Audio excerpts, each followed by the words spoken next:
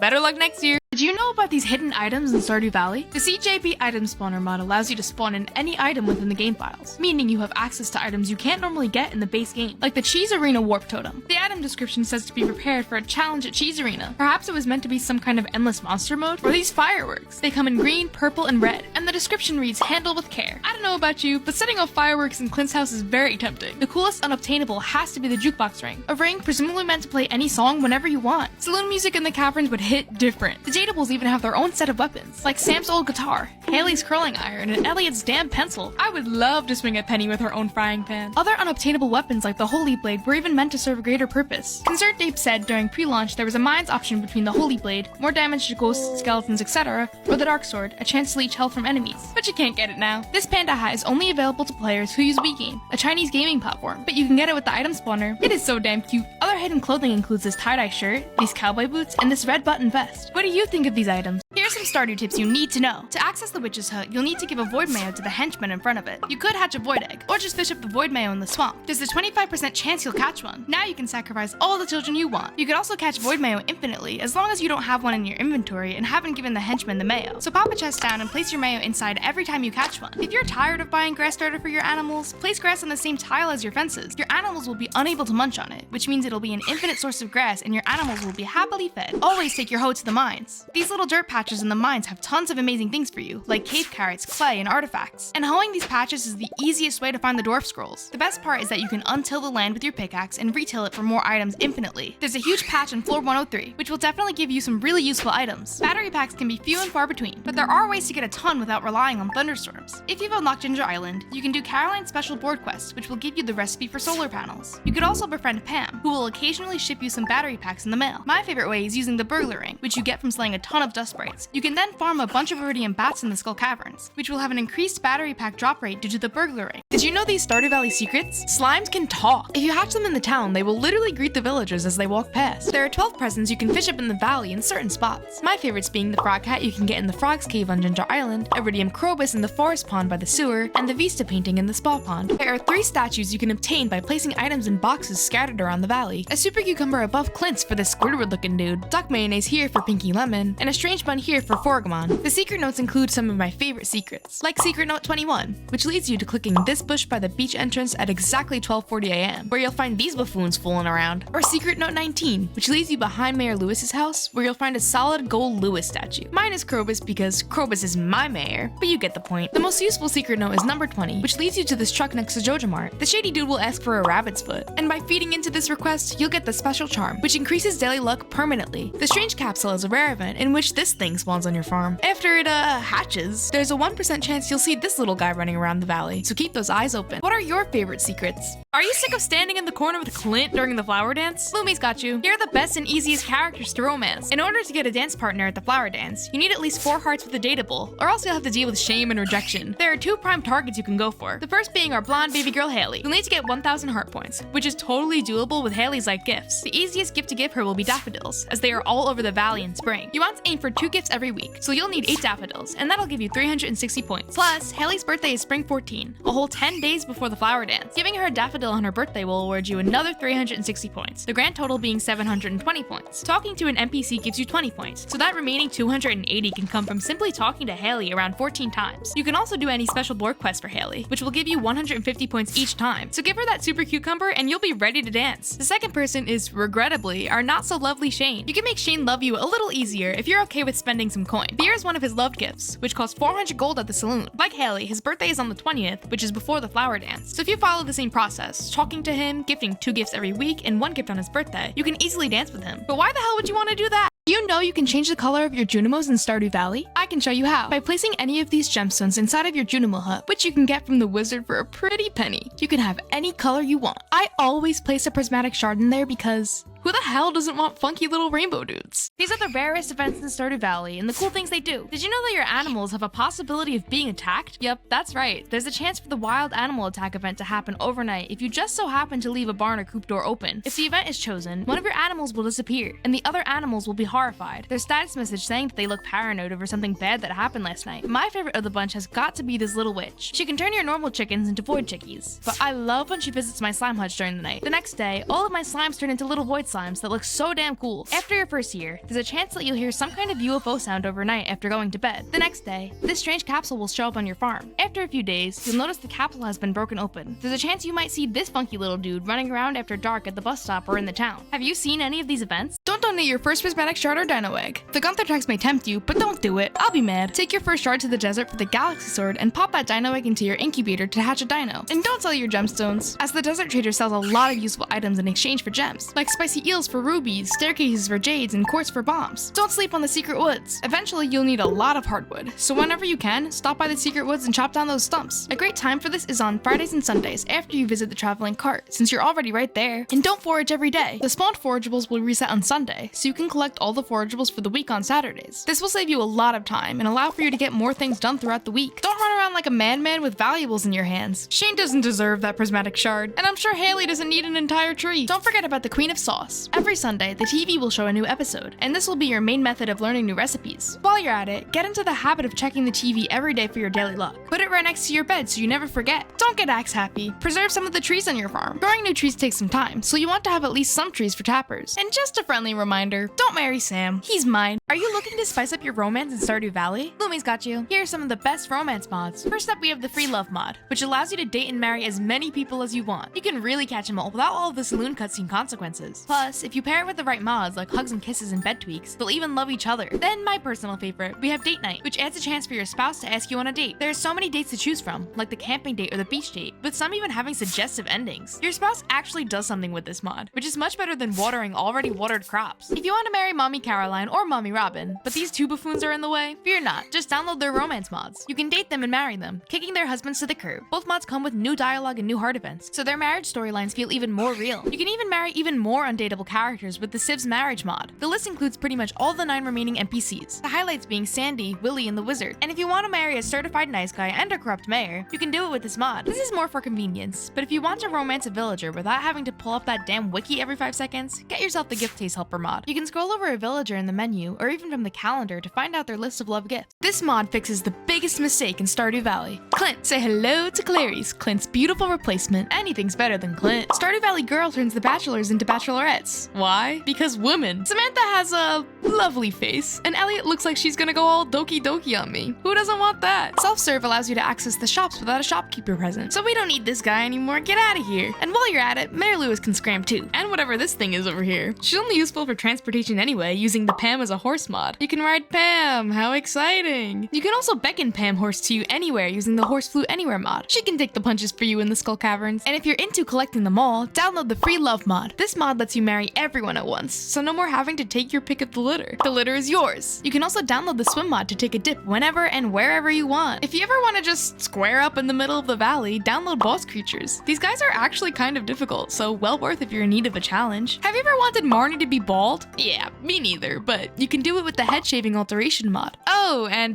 Grandpa's got mouthful mode. You can eat your animals in Stardew Valley. That's right, the animal husbandry mod allows you to grow and butcher your animals, making beautiful meat dishes. You can also give them treats to quickly raise your friendship. Animal husbandry even comes with a new event, the animal contest. You can also make your animals even cuter with Elle's new barn animals mod, so that you'll want to butcher them even more. With the happy birthday mod, you can celebrate your birthday in Stardew Valley. You can choose the season and the day of your birthday, and on top of that, you'll be able to get letters from your parents and gifts from all of the villagers. With the date night mod, you can actually go on dates with your spouse. There are 7 different dates your spouse may take you on to spice up that boring married life. Instead of just telling you they've watered your already watered crops, they might ask you on a little date. That means me and Sam can have our much needed alone time, especially if I enable suggestive endings. My favorite mod in existence rids the valley of Mayor Lewis and replaces him with Mayor Krobus, our rightful mayor. Plus, Krobus will still be in the sewers, so we have double Krobus. Who wouldn't want that? For all my lazy gamers, the tractor mod is for you. The tractor mod adds a tractor garage to Robin's shop, which lets you use all tools just by running around. It makes clearing the land, hoeing dirt, and harvesting crops super efficient. Better yet, you can bring this bad boy into the Skull Caverns. What's your favorite mod? This mod makes every single dude, you know. Yup, that's right. The men of the valley have done some squats and grew some meat on their bones overnight. The catch is that it'll only work if you play as the male farmer, hence the mod title. And the Tell Everyone / Town Gossip mod gives you an actual chance to spread some secrets throughout the valley. You see, Mayor Lewis and Marnie have some type of weird secret relationship that you, the farmer, find out about. The cutscene gives you the option to say that you'll tell everyone about their little secret, but it only really loses you some heart points. With this this mod, you can literally tell everyone after viewing the cutscene, making you the town gossiper and relationship destroyer. Oh, and download Mayor Krobus if you can't stand looking at Lewis's face. I know, I can't. Two of my favorite portrait mods have to be this Krobus one and Hot Pam. The latter is kind of self-explanatory. It replaces Pam's old portrait and turns her into, and I quote,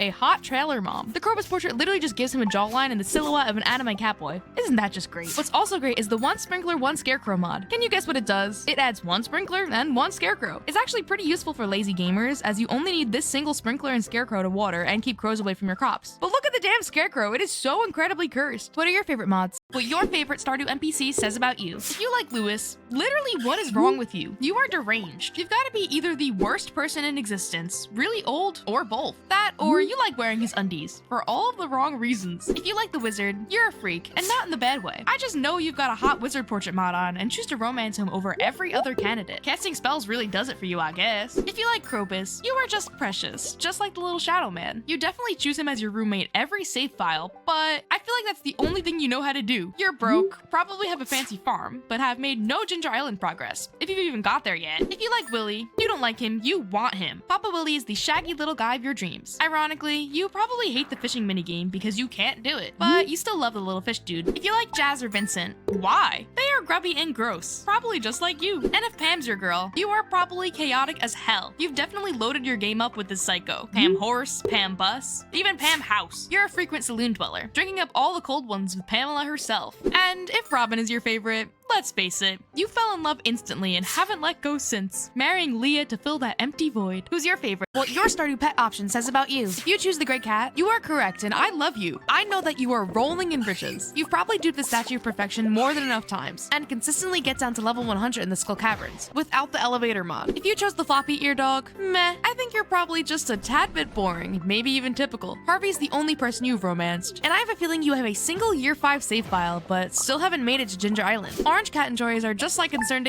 ginger enjoyers. I feel like you're also the chaotic co-op friend, accidentally blowing up the farm by misclicking or spending the entire day failing at Journey of the Prairie King. I know you also deprived that poor thing of water. Pointy ear dog lovers are wholesome as hell. Your save file is definitely hella modded, that laptop fan working overtime, but your farm is probably gorgeous. Contrary to orange cat people, your first priority is to fill that water bowl and give the dog some lovin'. And for some reason, I feel like you marry Alex. That is your only downfall. Mustard cat people are also Shane enjoyers. You are so wrong. Have y'all ever seen a cat this color? Do you even clear the weeds off of your farm? I feel like you're not good at the fishing minigame and definitely use crab pots to compensate, going as far as the trapper profession. If you chose this dog, why? I know you marry Penny. What pet do you choose? What your new Stardew pet option says about you. If you choose the white cat, I just know your entire game is modded. You've definitely got fairy core vibes going on, with fairy wings and animated flowing hair. You also probably spent 3 years solely decorating your farm, that community center collecting mountains of dust. And your romance option is either Sebastian or Leah. There is no in between. If you pick this little guy, bless your heart. You are probably super sweet but have no idea what's going on. You saw a little bandana doggy and the rest was history. You probably lived the rancher life, with sheep gallivanting around the farm and Abigail as your pretty little wife. You're broke, but it's the simple things in life. If you choose the black cat,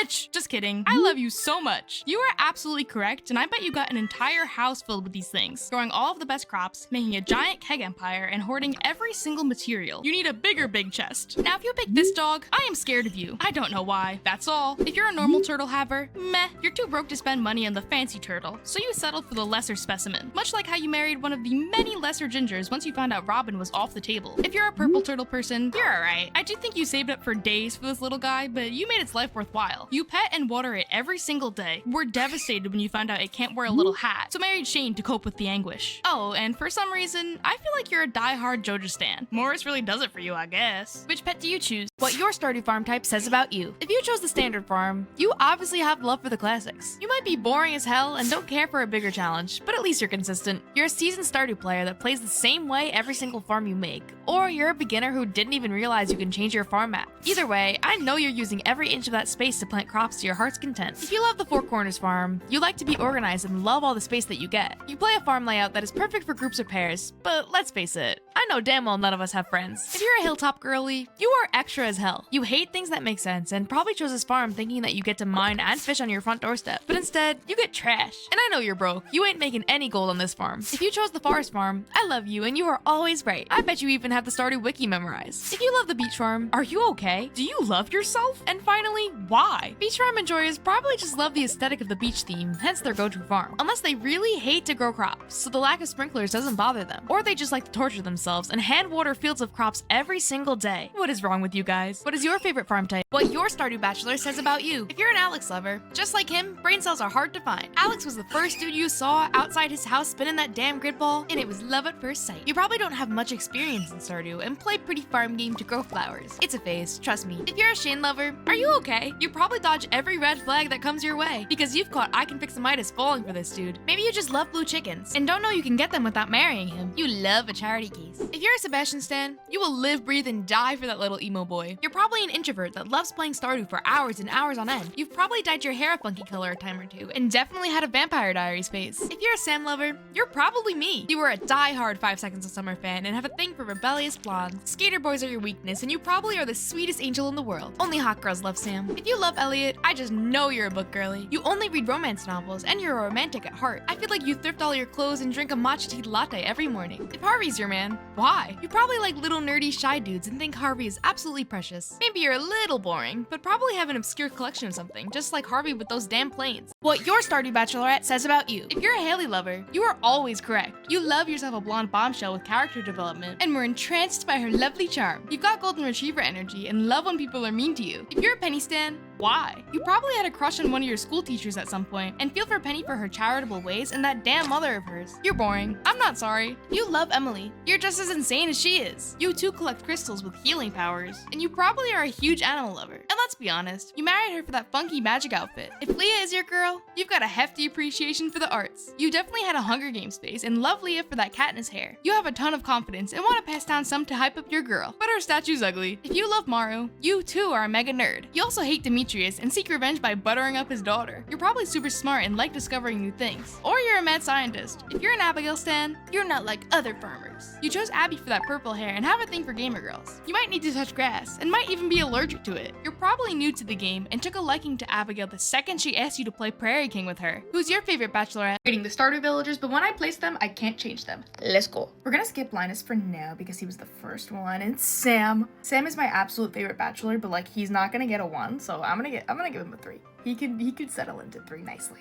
Maru, also another sweetheart. She also deserves a lot more love, even though she electrocutes us, but like we don't talk about that. So I'm thinking 5 is a good place for her. I don't want to put her too low, and after all these years of playing Stardew, I still don't know how I feel about this guy. He's kind of like way too dumb for me, so 7. There are worse people though, maybe that's a mistake.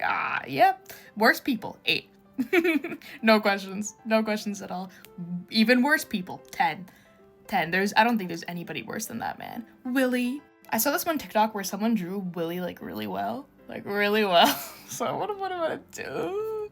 Nobody. Do I want to give him? Yeah, we're gonna give him 9. That's where he belongs. Abigail. And now everybody loves this girl, but she makes me so angry. She beat me at the egg hunt once. I like can't let go of that grudge. So 6. She's not getting 4 or 1. Everyone also loves the wizard too. Like weirdly loves the wizard. I don't. I'm good on that, but 4, I guess. And who's our number 1? Oh my god. Of course. It's like it knew.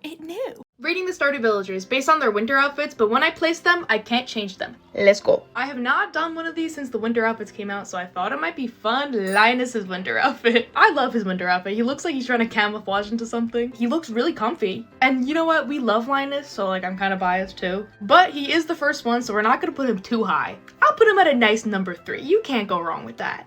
Moving swiftly along, who is it going to be? This never goes well. I've already spoken about Harvey's, and I hate it. Bro literally changed the color of his jacket and buttoned it up a little bit. He also has a different color tie, so I'll give him that. He barely looks any different, so he's just going straight into number 5, no questions asked. I am not biased. Definitely not. Clint loves to show up in these. And like I immediately want to put him at number 4 because Clint, but I have to be kind of honest with you. It's really not that bad, his winter outfit. I would say it's kind of the better of the bunch. It looks kind of cool. Can I say that? This is unheard of, you guys, but I think I'm gonna put Clint at number 2.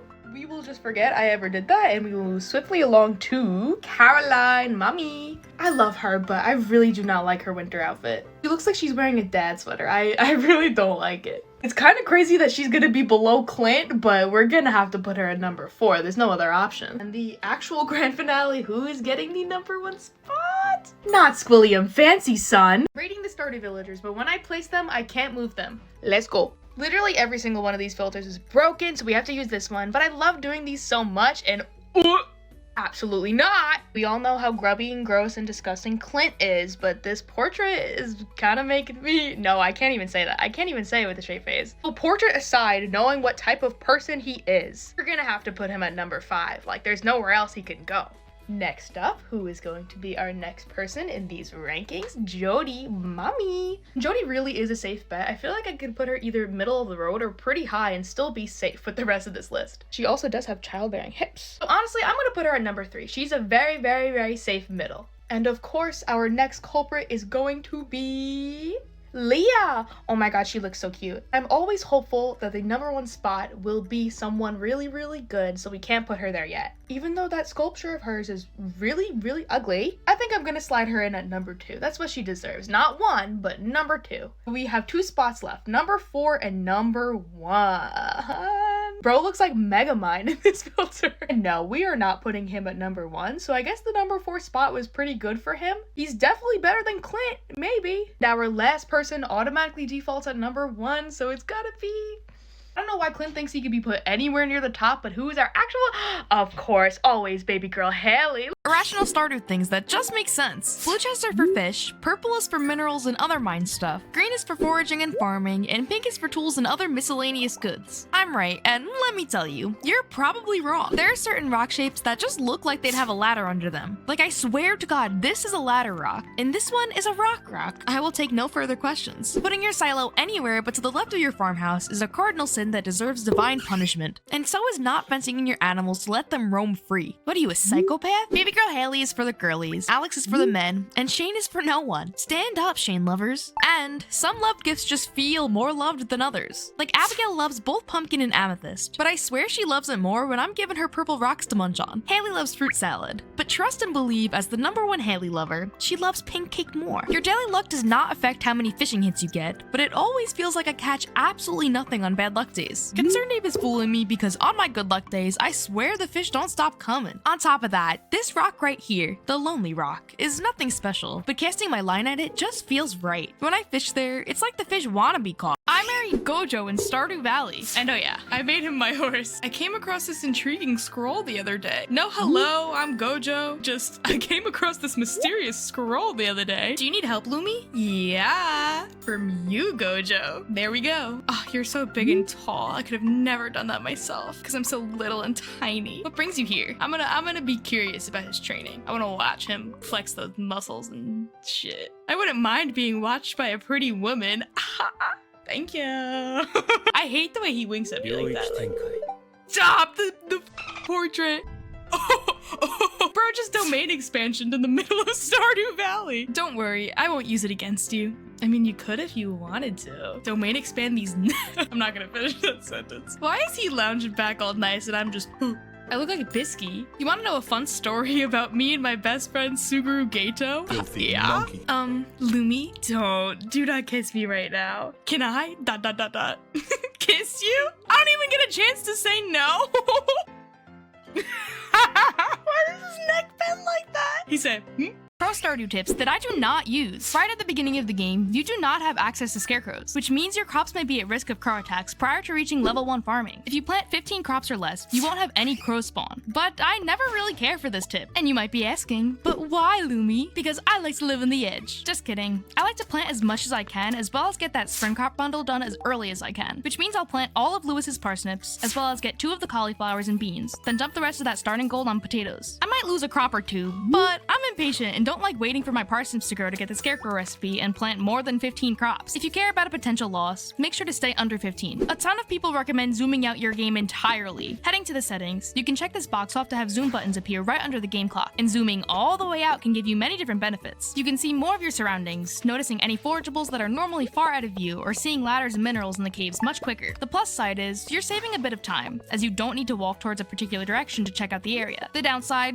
I hate it. I feel like a distant little ant, and it hurts my eyes. I prefer the normal zoom level, or even just a tad bit zoomed out. But if it doesn't bother you, it might be a good idea to zoom out to save you some time. This one depends on who you talk to, but we all know you'll pass out once the clock strikes 2 a.m. And I'm here to tell you that it doesn't really matter. You can only lose at most 1k gold, and you don't lose items from passing out. Early game, the halved energy might be a big sacrifice, but meh if you've got enough food to cover the loss. People will tell you don't pass out, make it to that bed. But remember, only hot girlies pass out at 2 a.m. and people who want to spend a little more time gathering resources. I divorced my husband. I know what you're thinking. Lummi, how could you? Lummi, I thought you loved Sam. But no, you'd be wrong. His little gremlin brother is the biggest snitch. I saw him lift Miss Penny clear off the ground last night when they were climbing into a tree. Am I being cheated on right now? So I went to Mayor Lewis's, paid that sweet divorce fee, and then gave Haley my coconuts. Oh my god, this is my favorite thing. Of course, I have 6 hearts with you, baby girl. Haley calls me ugly and says ew when she sees me. I think I'm in love. Good night to everyone except Stardew Edition. Good night to everyone except people who haven't finished the community center. Everyone except Nintendo Switch players. Good night except people who haven't reached level 100 in the Skull Caverns. And good night except all of you Mushroom Cave girlies. Good night to everyone except people who exclusively marry Sebastian every save file. Everyone except people who haven't caught any of the legendary fish. Not a single one. Good night except anyone who had a child with their spouse and hasn't sacrificed it. And good night except those of you who have the bus stop fully decorated. Good night to everyone except people who donated both their first prismatic shard and dino egg without knowing that they can get the galaxy sword or hatch their own mini dinosaur. Good night to everyone except anyone with more than 5 friendship hearts with Clint, Shane, Pam, and Pierre. What is wrong with you? Good night except anyone who has tried to eat food in the Skull Caverns way too close to the ladder exit and accidentally left the caverns, wasting an entire day of progress. And good night to everyone except people who on their first save file thought they could marry Mommy Robin, but found out her damn husband is in the way. So instead, settled for the Robin from Walmart and married Leah. Have you ever wondered, what the hell is Krobus? Lummi will tell ya. Now, it's obvious that Krobus is a shadow brute, but there is something about him that is different from the others. He's a stand-up stepfather, the best roommate, the mayor of my Pelican Town, and can talk. He'll even sell you a ton of useful items while he's living in the sewers. So that begs the question, why can this one talk? What makes Krobus the chosen one? Well, his dialogue tells us precisely that he's different from the rest, and that is because he spent a lot of time observing human behavior. Like when you find him near the bus stop during your first winter, where he gives you the magnifying glass. Maybe he was searching for more clues to strengthen his human behavior theory. However, even though he is civilized and doesn't throw hands at you like the shadow brutes do, he does say that he has certain urges for mischief from time to time, so we should probably watch our backs. But the fact that Krobus was even given a chance to observe human behavior is interesting, and goes way deep into the Stardew Valley lore. Basically, the shadow people were cast away from their home into the physical plane, aka Earth, after a giant catastrophe. They had major conflict with another mystical race, the dwarves. That's why Krobus and the dwarf have that fight in the sewers. They hate each other. Krobus's people still live in the mines, angry at whatever being comes their way. While Krobus was able to push past his origin and assimilate, for the most part, into human life, going as far as to learn the language the valley speaks, while we have to learn Dwarvish just to talk to the dwarf. Krobus is absolutely a real one. I terrorized Mayor Lewis. Listen, this man is vile. Pelican Town might as well be a dictatorship because no one runs against him ever. If he wasn't so busy sticking it to Marnie, maybe I wouldn't have to donate my life earnings to fix the community center. Let's steal his undies and wear them with pride around the hood. They smell kind of funky, but hey, that's the price of vengeance. Mayor Lewis loves my fashion statement. He's so happy. My Grange display could also use a little sprucing up. Now this is a work of art. Aw, he loves it. Now let's make the governor gargle on him. One order of cheesy soup coming right up. Chef Gazpacho over here did it again. The governor loved it. Lewis, you poor thing. Nobody loves you. But damn, he sure loves himself. I mean, he had a gold statue of himself made. I think I'll put it right here, and maybe even here. Or just everywhere. Let's blow him up. Ah, that felt nice. And let's talk Marnie. She is so down bad for that expired milk that she makes my animals starve. Marlin would treat her so well, but she chooses this guy instead? Mr. Lucky Shorts must be packing. We should just get rid of Lewis, replace him with someone better, like Krobus. Thank God for mods. Meet Mayor Krobus,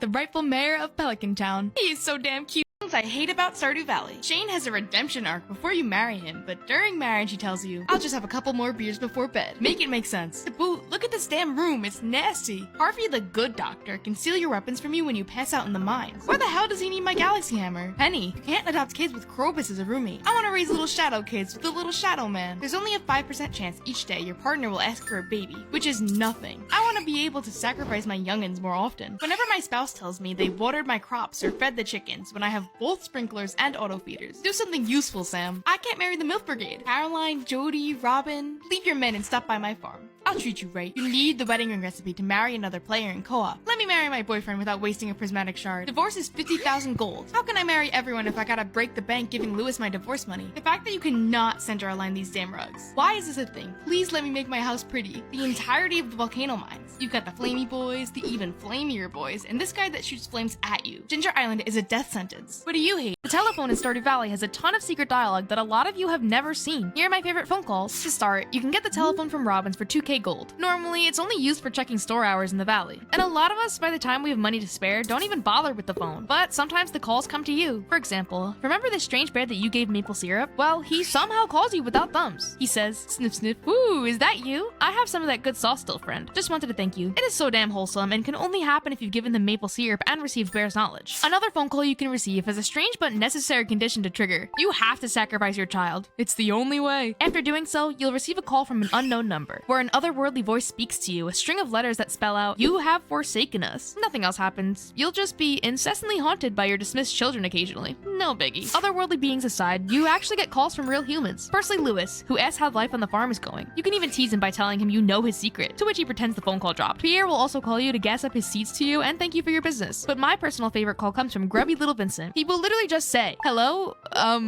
this is Vincent. Do you have any piggies on your farm? Okay, I gotta go. And just hangs up. He might be so grubby, but even I could admit that the call is adorable. Have you gotten these phone calls? Rating my Discord server, Stardew Farms. First up, we have my mod Baz. Baz, I like what's going on here. The paths and the fences look wonderful, but where the hell are your crops? You're fully decked out in prismatic gear and you don't have a single crop on your farm. And why is your shed behind the greenhouse? Can you even get inside of that? I'll still give Baz a 7 out of 10. Lily's on year 4 and says she wants to wait until perfection to decorate, but I cannot excuse that sprinkler layout. What's going on here? It literally looks like a turtle and I can't unsee it. And the fully green house. Lily, why would you do this? I'll give you a 6 out of 10. Now, Trian, the farm looks lovely and very proficient, but I'm stuck wondering what would possess you to pick the beach farm. Do you enjoy suffering? Also, the piss wine is confusing, but I shall turn the blind eye. 9 out of 10, minus 1 point for beach farm. Chandler, I love what you got going on here, dude, but it doesn't matter. You get an automatic 11 out of 10 for best girl. Haley will always win my heart. Ludo, this is beautiful. We got the pink heart, the warp totems, all these lovely buildings, and then just grass. Girl, plant something. Lunar Invider, the sprinkler layout, why? Okay, this is impressive, but again with the green houses and that green shed. What would you rate these farms? Rating Stardew Valley festivals. Y'all know the flower dance is the worst festival in the entire game. In spring 1, everyone is dancing, all happy, and I'm just lonely in the damn corner. Even when I'm married to my baby girl Haley, I never attend that waste of time. D tier. As a new player, the egg festival was excruciating. This purple-haired rock eater won every time, and I was sick of it. As a pro, the egg festival is a piece of cake, and actually kind of fun. Abigail can eat it. B tier. The luau is the best summer festival because Mayor's undies in the soup. A tier. Why do I only get clay from children at the Feast of the Winter Star? It would be a great festival if these damn villagers would stop giving me useless gifts. C tier. Now the Stardew Valley Fair is my absolute favorite festival. I love exploiting the wheel, beating Pierre with my Grange display, and putting Gus to work by eating all of his burgers. An absolute S tier. Spirits Eve is only fun the first time. Once you know how to find that damn pumpkin, the festival is rather tedious. But the decor is fun because spooky season. I'll give it a C tier. All the winter festivals hit different. It is so satisfying beating the resident fisherman in the ice fishing contest. It gets a B tier. Another banger is the night market. That mermaid song is an absolute bop, and the submarine fishing is so incredibly fun. And the free coffee is a great touch. It's going straight to S tier. What's your favorite festival? I simulated a Stardew Valley Hunger Games. Granny, not the little kid. You know what? Granny Evelyn's a bad bitch. Jazz kills Marnie as she tries to run. She says, Aunt Marnie, maybe you should do your damn job sometime. Robin throws a knife into Caroline's chest. Mommy's already dead? And Penny throws a knife into Sam's chest. I told you to get away from her. That's what you get for cheating on me, Sam. Oh my god, Krobus pushed Lewis off a cliff. That's my little shadow man. That's a second body you got there, Jazz. The Yandere mod is canon. Jazz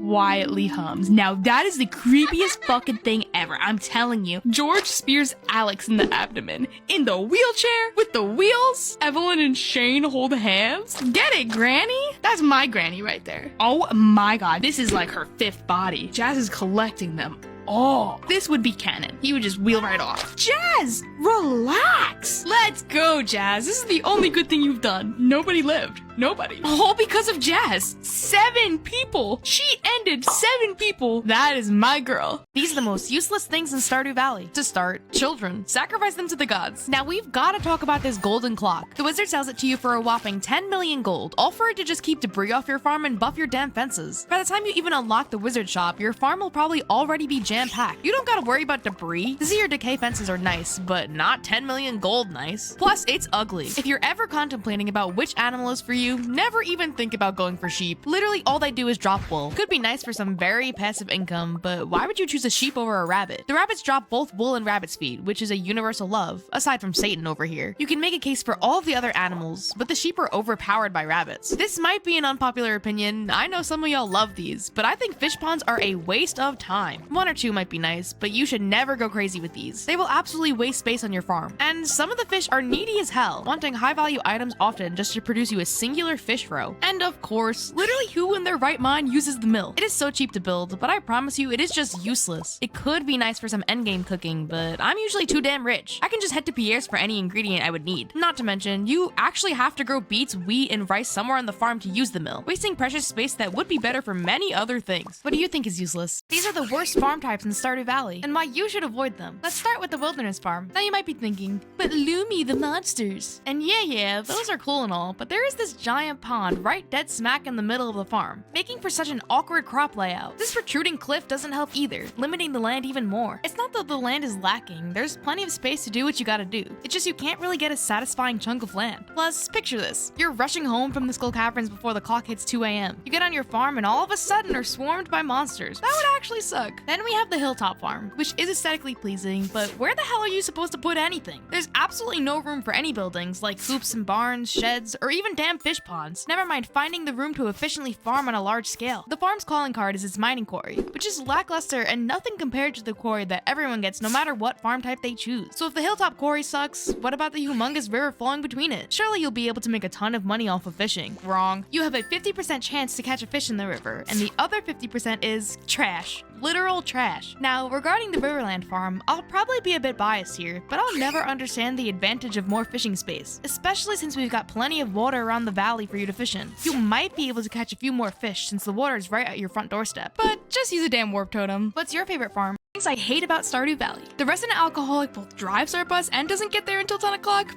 Jail, Pam, jail. When you're just trying to pop a snack in the Skull Caverns and you accidentally leave. I can't marry Caroline. I mean, seriously, Pierre, step off my mama. This cutscene. Year 1 flower dance. I'm so lonely. And Clint's entire existence. Things I hate and love about all the Stardew bachelors. The worst thing about Harvey is that he charges me whenever I pass out, even after marriage. All I do is lay in a bed until I wake up. Why does he have to take my life earnings? But Harvey's best trait is that he serves the town, even if Grandpa over here doesn't want to listen. The best thing about Alex is that he has a bit of a soft and emotional side. But the worst thing about Alex is that he's a little brain dead. And on top of that, his spouse room is insulting. Honestly, there's not much to hate about Sebastian. Maybe his smoking habits aren't all that great, but who doesn't love this little emo boy? If you're an extrovert, you might hate that he doesn't touch grass. But I love that he's a little cave creature and prefers small company. The best thing about Elliot is that he's a man of poetry. He can sweet talk me any day. But the worst thing, he's kind of a creep. Plus, he kind of bashes our farming gigs. I run this economy, Elliot. The worst thing about my baby Sam is that the dude is just a giant man-child. He makes me take the fall for dropping that damn egg so his mommy doesn't get mad at him. And the best thing about Sam is that he's a blonde skater boy. What more could you want from a spouse? The best thing about Shane is that he unlocks blue chickens for you, and you don't gotta go anywhere near this man after the chickens are unlocked. And the worst thing about Shane, I mean, come on, look at the dude. Things that make no sense in Stardew Valley. Something I have never understood about the game are these two buffoons. If you don't already know, you can find Marnie and Mayor Lewis fooling around in 2 instances. The first being once you reach 6 hearts with both of them. If you enter the town at night, they'll be discussing their secret relationship. And you can literally find them in this bush at exactly 12:40 a.m. if you found secret note 21. Oh, and of course Lewis's undies are in Marnie's room. So why do they need to keep their relationship a secret? It makes no sense. I've never understood why they have to sneak around. Lewis is the damn mayor of Pelican Town, not the Pope. Another thing that doesn't make sense involves the town sweetheart, Pam. Now, we all know what type of person Pam is. You can most of the time find her slinging back cold ones at the saloon, which is why it comes as a surprise to us all that once the farmer repairs the desert bus, Pam becomes the bus driver? Who let her do this? The town alcoholic, driving us back and forth from the valley to the desert. Do we really see no problems with that? And of course, there's all the supernatural occurrences in Stardew Valley, like the wizard's existence or the strange capsule. But there is one instance that takes the cake of confusion for me. At the start of year 3, the ghost of your late grandpa floats on the screen to literally rate your farm. Grandpa comes back to tier list you, and then, depending on how much progress you've made, his ghost will light some candles at the shrine of your farm and reward you with random cat statues that produce high-value items. Amongst all of the bizarre, unnatural occurrences, the grandpa tier list is just so utterly bizarre. What makes no sense to you? This is my first ever Stardew farm. The house is looking pretty decent. Look how rancid this room looks compared to every other room in this house. Who told me to marry this guy? Oh look, 3 couches for me and my imaginary friends. Also, what the hell am I wearing? Ah yes, much better. The first thing I notice is why do my crops look like this? And these paths, who let me put these here? I literally trapped all of my animals and left them with a single piece of grass to feast on. Sounds like nothing has changed. Jesus? I named a goat Jesus? I did unlock the greenhouse. What do you know? There's nothing in it. I have 4 ancient seeds. There's nothing in my greenhouse, and I have 4 ancient seeds. We got Robin over here blowing her back out for something that looks like a horse stable, maybe? And I picked the ugliest cat ever. Name one person you know that picks this damn cat. Got me some preserve jars with nothing in them. Okay, hold the damn phone. Look at this layout. Did I know how to count? I really thought I was just gonna see some noob things, but looks like I'm actually stupid. Oh my god, Sam is so low on the list. Shane, he's where he should be, but Sam should be all the way at the top of that list. Who let me be an Alex Gurley? The real Lumi would have never done such a thing. Types of Stardew players. First we have the Hoarder. This player decorates their farm with chests, and a simple glance into their storage will give anyone an aneurysm. You might hear them say, you never know when you might need it, when talking about Joja Colas. I call this one the Pokemon trainer, because this player likes to catch them all. They got Sebastian, Harvey, Abigail, Shane, you name it, they got it. They spend their days kissing everyone and avoiding that saloon cutscene like wildfire. And then there's the Clueless. This player likes pretty farm game. They're on year 6 and haven't figured out how to upgrade their tools, but I guarantee they somehow managed to marry Shane. And I'll give it to them, they probably have a really pretty house. But upstairs, there's not much going on. And then there's the Fisher. You can find this player down by the docks or up in the mountains, casting their line over and over and over. They unlock the Iridium Rod in Spring 1 and can probably be seen buttering up Linus to get some wild bait. They probably suck at the minigame, but it doesn't matter because fish. Next we have the Nuisance. This player was dragged into co-op by their friends and probably has no idea how to play the game. So they spend all your money on saloon beers and pass out while the other players wait peacefully in their beds. And they will blow up your farm. Don't test them. Which player are you? Stardew Farmer, red flags. When given a choice between the Mushroom Cave and the Fruitback Cave, if you're a Mushroom Cave girly, that is a red flag. I just know you take forever to complete the community center and stand by your mushrooms no matter the cost. And if you defend Clint for this creepy Emily cutscene, 3 red flags for you. Even if he says he got scared and hid from Emily, man is still stalking from the bushes. He even says, oh no, you caught me. The ultimate red flags are the Shane lovers with their serious case of I can fix-amitis. I promise you don't need to marry him for the blue chickens, and he's better off without you. Anyone who plants crops other than ancient fruit and starfruit in their greenhouse, red flag. You do not need that much coffee. Hot take, but you're a red flag if you only marry Sebastian or only marry Abigail. I get it, they're edgy and different, but you are not different. Everyone loves these guys a little too much. A red flag to the people who actually give Mayor Lewis his shorts back. Do you not crave chaos? Anyone that refuses to buy sunflower seeds from Jojamar even though they're cheaper. A couple of seeds doesn't mean you'll succumb to capitalism. Plus, how can you deny our baby girl Haley her rightfully earned sunflowers? Crab pot enjoyers will always terrify me and deserve a red flag. Yeah, they're useful for trash, but do you have to choose the trapper profession? And obviously, anyone who donates their first prismatic shard or dino egg. How many times have I told you, don't do it? Which Stardew player are you? First up, we have the Wiki Gamer. This player always has the Stardew Valley wiki on standby whenever they have no idea what they're doing. No matter how many times they look at Haley's loved gifts, they won't remember. They probably really care about the meta and always try to make bank with ancient seeds and starfruit. Let's face it, we're all the Wiki Gamer. Next up, we have the Modder. This player has every single mod on Nexus mods, and I guarantee their game is unrecognizable. They have recolors, building mods, cosmetic mods, and definitely have the auto fishing mod. They probably dabble in Stardew Valley Expanded from time to time, and I just know they're riding their tractor in the Skull Caverns, and for some reason, I feel like they only marry Shane. Then we have the Mess. This player, although very good at the game, is all over the place. Their chests are cluttered with the most random things, and I guarantee they're on year 3, but still have debris from year 1. They've got paths all over the place, and their animals aren't even fenced in. They're just roaming outside. They still have tons of gold, but at what cost? On the contrary, we have the Decorator. They have color-coded organized chests, strategically placed trees, and made it their life goal to obtain a mushroom sapling. They probably even decorate the bus stop and the quarry. The catch is, they can't even finish the community center. Their farm might be pretty, but that community center is starving.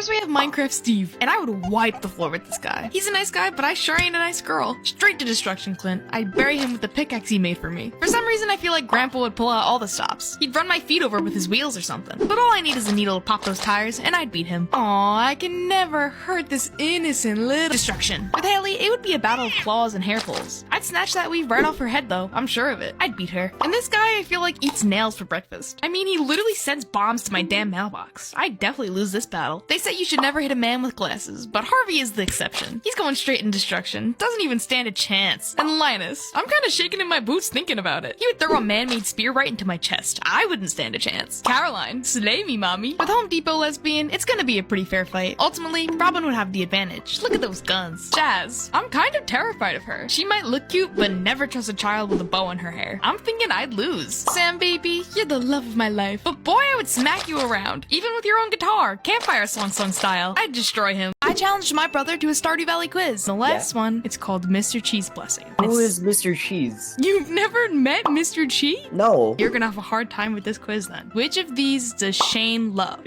Hold on. Pizza. Hold on. I have Pizza. to. How much hardwood for house upgrade number 2? I think it's 150. 300. Is that your final answer? Yes, queen. You're wrong. A, 150. Oh, okay. What Okay. is this woman's name? Her name's not Birdie. That's all I can say. Her name is Birdie. It's B, Birdie. Why is her name Birdie? Her mother named her? What do you want from me? What buff does this food not give you? I don't even know what that is. Looks like a eclair. I'm gonna go mining. The answer is A, foraging. Which 2 dateables love wine? Who is Leah? Is that the Minecraft Alex looking girl? I'm gonna go A. Yeah, you're right. It's Leah and Harvey. What day does the Desert Traders sell cheese? So I feel like a Monday would be a terrible day to sell cheese. Because Garfield hates Mondays. I'm gonna go Friday. Because Garfield likes Fridays. Garfield did you good because it is A, Friday. Starting with this guy right here. What do you think of him? Yeah, he's cute. Okay, what do you think his name would be? Brandon, but it's a J, so Joshua. Do you see that? What is that? Holes? Oh, he's a bum. Yeah, he's a bum. So he no work. What do you rate him? 5. You said he was cute though. But now I know he's a bum. Oh, no. First of all, the stash gotta go. He looks like a star. What's up with the eyebrow? Yeah, no. 2. What do you think his name would be? Finsta. He's a doctor. Is he? Yeah, he's a doctor. I would not want him to operate on me. His hair, I want to like hold him down and cut it. He looks like he put his finger in a socket and he... So what's his name? John. Okay, what do you rate him? 6. Oh, I like him. Oh, you like him? Yeah, he looks like a little preppy little boy. Yeah. Like a good boy. What's his name? What do you think it is? Mike. He's a little stupid though. Oh, is he? Yeah, That's he's good. a little... Oh, you want them to be Yes, stupid. because you can manipulate them. Oh, that's a Pablo. He looks like a book cover dude. Right, like a Fabio. Fabio. You're not Pablo. Oh, what the freaking shit is that? My mom rates all the Stardew bachelorettes. She's, what do you call those people? Emus? Emu, that's an animal. Huh? She's looking to the side. Like, what do you think Give me she's... side eye? Yeah, maybe a little... She works at Starbucks. At Starbucks? What makes you say that? The emu. Emu people work at Starbucks? Yeah. What vibes are you getting from Janet. me? Janet? Oh, she's no good. Oh, why? Look at her. What's wrong with her? Likes a lot of boys. Goes from boy to boy to boy to boy. This is Yeah. my favorite. That's your favorite? This is my favorite. I I love this wonder girl. why. What are you trying to say about me? I don't know. What do you think her name is? Lucy. When you date her, she makes this sculpture for you. She loves poop. It looks like poop. It's like interpretive, like she's an No, it artist. looks like poop. What do you think of this girl right here? I don't have an opinion on her. You don't? Is she No. really that bad that you don't even care? I'm gonna name her though, Wanda. How about this girl? What do you think of her? Goes to college. She's in a sorority. I don't know. Delta 1, 2, 3. She's gonna be a lawyer. What do you think of this girl? Oh, Ole. Is that a rose in her hair? No, that's her hair. So she's a cowgirl. What? I recreated my first ever Stardew Valley video. Here's how it went. On day 1, I woke up and grabbed Mayor Lewis's parsnips, planting them and making my way over to Pierre's. Of course, I took a pit stop to dig through the trash, then bought a cauliflower and bean for the community center, dumping the rest into potatoes. After planting those, for the rest of the night, I foraged around the valley. I ran into baby girl Haley, who ignored me. I'm so in love. I woke up on day 2 with the spirits and good humor, which meant a great fishing day. I watered the crops and met Papa Willie at the beach for my fishing rod. I even remembered to bring a chest with me. Most of the day was spent grinding fishing, but on my way home, I chased down Sam for a hello smooch and even even foraged a bit. Day 3 is, as always, our rainy day, so I headed down into the forest to catch a catfish, which, mind you, took forever to spawn. I did catch it first try though, I'm just like that. Then I just made my way up to the lake, giving Linus this trash I didn't want and fishing at this bubble spot for the rest of the night. Day 4, much like day 3, was a bad luck day. So instead of hopelessly fishing, I went around gathering some food and wood to unlock the beach bridge. By the end of the night, I actually managed to collect 300 wood, with a ton of food to spare for the mines tomorrow. It was raining in the morning on day 5, and we had a good luck day, so I already knew this was going to be a fantastic mining day. I collected my parsnips quickly and darted straight up to the mines. And I spent the entire day there. I was absolutely flying through those floors. I even had 2 of the easiest monster floors in existence. By the end of the night, I made it down to level 30. I don't think I've ever done it that fast, so early. I didn't have much time left to get home because it was 1:30, so I stayed put and headed off to bed. This is 100 Days of Stardew Valley. When I woke up on day 1, I picked up Mayor Lewis's generous gift, then I began to clear some land and hoe some dirt to plant and water my parsnips. I ran into town and dug through the trash. Then I headed to Pierre's to pick up 2 bean starters and 2 cauliflower seeds for the community center, and spent the rest on potato seeds. I saw Sam walking around the town and went up to him to give him a little smooch. Then I scooped up some forageables and headed off to bed to end day 1. At the start of day 2, I went to the beach and I got my fishing pole from Willie, and I immediately found some bubbles in the water. The entire second day was spent fishing, and most of the third day was as well. At the conclusion of day 3, I spent an unnecessary amount of gold on pizza just to go treat my man. Day 4 was spent similarly, but I managed to fish up a trident and a diamond, which I think is pretty cool. On day 5, Clint showed up at my doorstep, so that was a terrible start to my morning. But then Marnie showed up with a stray cat that I decided to name Quarter, just because. I then headed to the newly opened mines to start my journey to the bottom. My luck was pretty bad that day, so there's nothing cool to share, but I did manage to get the boots on level 10. Lastly, I said goodnight to Quarter, and then I headed off to bed.